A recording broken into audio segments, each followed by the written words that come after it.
Hi friends, flavour by Shiba ಚಾನೆಲ್ಗೆ ಸ್ವಾಗತ. ಇವತ್ತು ಸ್ಪೆಷಲ್ ಏನು ಅಂತ ಹೇಳಿದ್ರೆ ಮನೆಯಲ್ಲಿ ಕೇಕ್ ಮಾಡೋದು ಹೇಗೆ ಅಂತ ಹೇಳ್ಕೊಡ್ತೀನಿ. ಅದು ಮೊಟ್ಟೆನ ಉಪಯೋಗಿಸೋದೇ ಮಾಡ್ತಾಯಿರೋ ಕೇಕ್. ಇದು ಎಗ್ಲೆಸ್ ಕೇಕು, ಭಾಳ ಸುಲಭವಾಗಿ ಮಾಡ್ಬೋದು.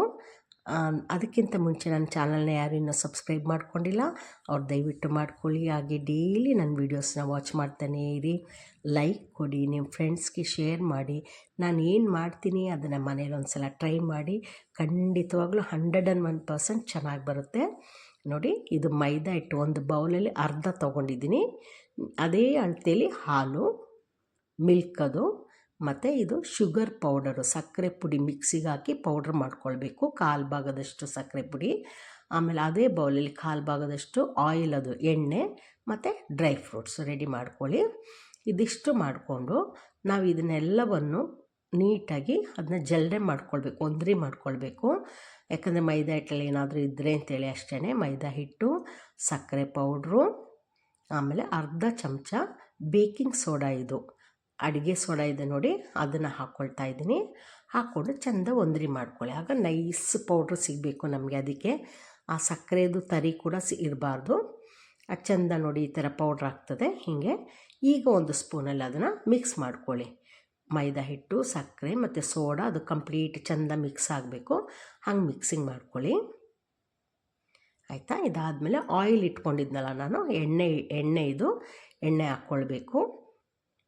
ಅದಾದಮೇಲೆ ಹಾಲು ಹಾಕ್ಕೊಂಡು ಮತ್ತೆ ಮಿಕ್ಸ್ ಮಾಡಿ. ಎಲ್ಲ ಹಾಲು ಹಾಕಬೇಡಿ, ಅರ್ಧ ಹಾಲು ಹಾಕ್ಬಿಟ್ಟು ಮಿಕ್ಸ್ ಮಾಡ್ಕೊಳ್ಳಿ.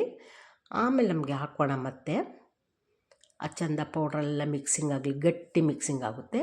ಈಗ ನಮ್ಗೆ ಯಾವ ಫ್ಲೇವರ್ ಇಷ್ಟ ಆ ಎಸ್ಸೆನ್ಸ್ನ ಹಾಕ್ಕೊಳ್ಬೇಕು. ನಾನು ಪೈನಾಪಲ್ ಹಾಕ್ತಾಯಿದ್ದೀನಿ, ವೆನಿಲಾ ಇರುತ್ತೆ, ಪೈನಾಪಲ್, ಸ್ಟ್ರಾಬೆರಿ, ನಿಮ್ಗೆ ಯಾವುದು ಖುಷಿ ಅದನ್ನು ಹಾಕ್ಕೊಳ್ಳಿ.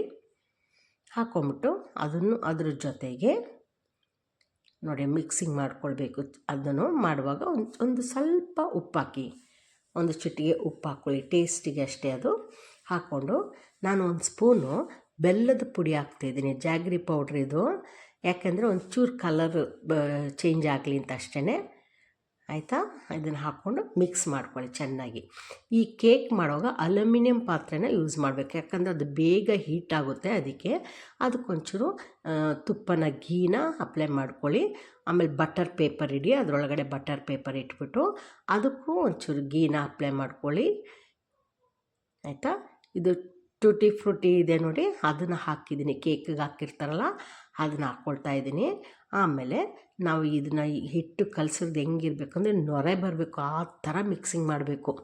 ಮಿಕ್ಸ್ ಮಾಡಿ ಮಾಡಿ ಮಾಡಿ ಮಾಡಿ ಅದೊಂಥರ ಚೆನ್ನಾಗಿ ಹಿಂಗೆ ತಿರುಗ್ತಾ ಇರುತ್ತೆ, ಆ ಥರ ಬರುತ್ತೆ. ಆ ಟೈಮಲ್ಲಿ ಈ ಬೌಲ್ಗೆ ಹಾಕಿ ಒಂದು 5 ಮಿನಿಟ್ಸ್ ಆದರೂ ಮಾಡಿ ಚೆನ್ನಾಗಿ, 5 to 8 ಮಿನಿಟ್ಸ್ ಮಾಡಿ. ಮತ್ತು ನಿಮ್ಗೆ ಏನೇನು ಡ್ರೈ ಫ್ರೂಟ್ಸ್ ಇಷ್ಟ ಅದೆಲ್ಲ ಹಾಕ್ಕೊಳ್ಳಿ. ಗೋಡಂಬಿ, ದ್ರಾಕ್ಷಿ, ಟೂಟಿ ಫ್ರೂಟಿ ಮತ್ತು ಚೆರಿ, ಇದನ್ನೆಲ್ಲ ಹಾಕ್ತಾಯಿದ್ದೀನಿ ನಾನು.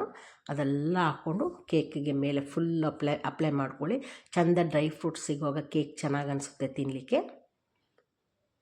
ನೋಡಿ ಈ ಥರ ಎಲ್ಲ ಹಾಕ್ಕೊಳ್ಬೇಕು.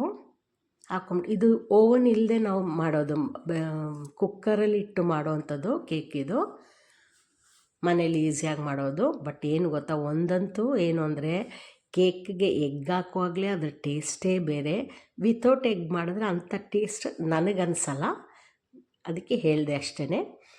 ಉಪಯೋಗಿಸ್ತಿರೋ ಇದು ಮಾಡ್ಕೊಳ್ಬೋದು. ನೋಡಿ ಈಗ ಕುಕ್ಕರ್ ಇಡಿ, ಆಮೇಲೆ ಇದೊಂದು ಸ್ಟ್ಯಾಂಡ್ ಇಟ್ಬಿಟ್ಟು ಮುಚ್ಚಿಬಿಟ್ಟು ಫುಲ್ ಫ್ಲೇಮಲ್ಲಿ ಸ್ಟವ್ ಇಡಿ, ಏನು ಇಡಬೇಡಿ. ಚೆಂದ ಅದು ಬಿಸಿ ಆಗಬೇಕು, ಕುಕ್ಕರ್ ಚೆಂದ ಬಿಸಿ ಆಗಬೇಕು. ಆಗ ಈ ಮಿಕ್ಸಿಂಗ್ ಮಾಡಿದ್ವಲ್ಲ ಆ ಪಾತ್ರೆನ ಇಳಿಸ್ಕೊಡಿ, ಆಯಿತಾ. ಇಳಿಸ್ಬಿಟ್ಟು ಮುಚ್ಚಬೇಕೀಗ ಒಂದು ಲಿಡ್ಡಲ್ಲಿ ಕುಕ್ಕರ್ನ ಮುಚ್ಕೊಳ್ಳಿ. ಬೇಕಾದ್ರೆ ಕುಕ್ಕರ್ ಮುಚ್ಚಳದಲ್ಲೂ ಮುಚ್ಬೋದು, ಆದರೆ ವೆಯ್ಟ್ ಇಡಬಾರ್ದು. ಇಟ್ಬಿಟ್ಟು ಗಮನಿಸಿ, 1/2 hour ಮೀಡಿಯಮ್ ಫ್ಲೇಮಲ್ಲಿ ಅದನ್ನು ಬೇಕ್ ಮಾಡಬೇಕು, ಬೇಯಿಸಬೇಕು. 1/2 hour 30 ನಿಮಿಷ ಮೀಡಿಯಮ್ ಫ್ಲೇಮಲ್ಲಿ ಚೆನ್ನಾಗಿ ಅದನ್ನು ಬೇಕ್ ಮಾಡಬೇಕು, ಬೇಯಿಸಬೇಕು. ಆಮೇಲೆ ಇದನ್ನ ತೆಗೆದು ಹಿಂಗೆ ಉಲ್ಟಾ ಮಾಡಿ ಹಾಕಿದ್ರೆ ನೋಡಿ ಕಲರ್ ಬಂದಿರುತ್ತೆ. ಶೀಟನ್ನ ನಾವು ಬಟರ್ ಪೇಪರ್ ಹಾಕಿದ್ವಲ್ಲ ಆ ಬಟರ್ ಪೇಪರ್ ಶೀಟ್ನ ತೆಗೆದು ಬಿಡಬೇಕು. ಮತ್ತು ಸೀದಾ ಮಾಡ್ಕೊಳ್ಳಿ ಕೇಕ್ನ. ನೋಡಿ ಎಷ್ಟು ಚೆನ್ನಾಗಿ ಬಂದಿದೆ ನೋಡಿ, ಆ ಕಲರ್ಲೆಲ್ಲ ಎಷ್ಟು ಚೆನ್ನಾಗಿ ಬಂದಿದೆ ನೋಡಿ. ಆಮೇಲೆ ಈಗ ಕೇಕ್ ರೆಡಿ ಇದೆ, ನಮಗೆ ಕಟ್ ಮಾಡಿ ತಿನ್ಬೋದು. ನೀವು ಒಂದು ಸಲ ಮನೇಲಿ ಟ್ರೈ ಮಾಡಿ ಹೇಗಿತ್ತು ಅಂತ ನಂಗೆ ಹೇಳಿ. ನೆಕ್ಸ್ಟ್ ವೀಡಿಯೋದಲ್ಲಿ ಮೀಟ್ ಮಾಡೋಣ. ಬಾಯ್.